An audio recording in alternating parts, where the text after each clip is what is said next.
very popular question.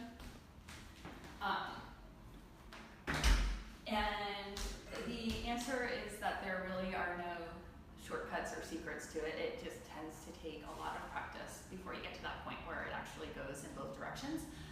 There are definitely some things that you can do to make it a little bit easier to lift up and to work on getting that lift. But like I've been to like so many trainings and workshops where this is such a popular question. Everybody always is looking for an answer, and there just really isn't one. But I can point out some things that Chris does really well that hopefully you can pull into your own practice. Before I make him do it, because we don't want him to have to do it more than once.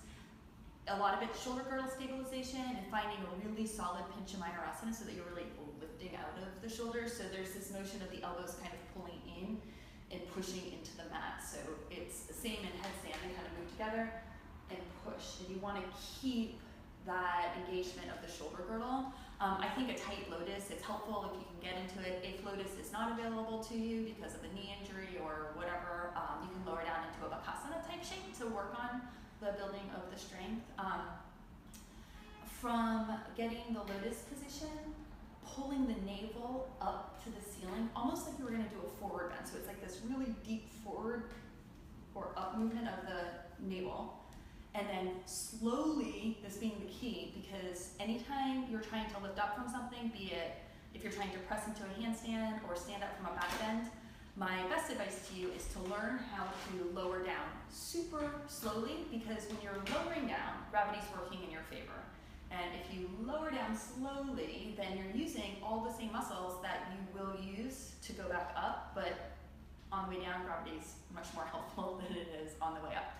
So you're gonna fold the legs into lotus, pull the belly button up super tight, touch the shins to the ribs, and then start to curl, like coil the spine, curl, this like really deep motion of the tailbone pulling to the pubic bone going to the belly button, belly pulling in super tightly, and then the back rounds into a Bakasana type shape. So we can look at it on Chris. He just practiced third series just a few minutes ago, so he's like the strongest man alive.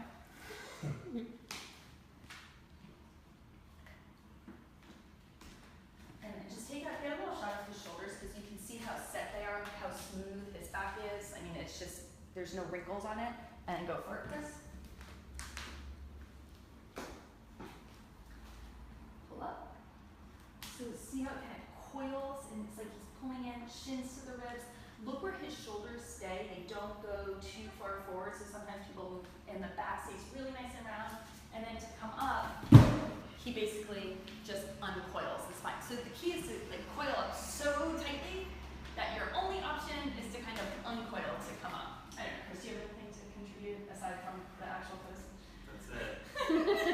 Aside from doing it.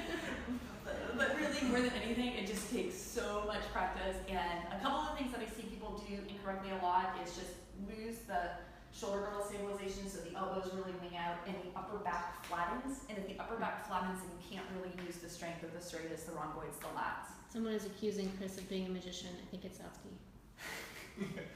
I would add that when you lower down, or when I lower down, I'm thinking instead of landing it, I often hear people say, oh, I can land it, but I can't get back up. I never am thinking when I'm doing it, oh, I'm going to land it and then try to lift myself up. I'm thinking I want to bring myself into a tight ball, and I never want to land it. I'm thinking don't land it. Don't get the knees onto the backs of the arms.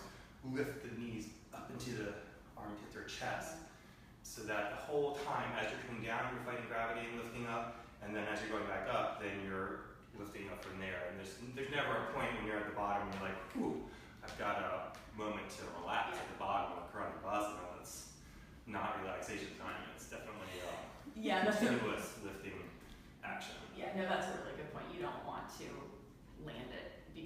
Think about just hovering and tapping the knees to the shoulders without settling into it. And the other thing is, if you're working on coming up from it, just start by working on going as slowly, but also as low as you can go, while still being able to control it enough to come back up. And just try to do that a few times, getting lower and lower, and eventually you'll get there. It really takes years, maybe a decade. So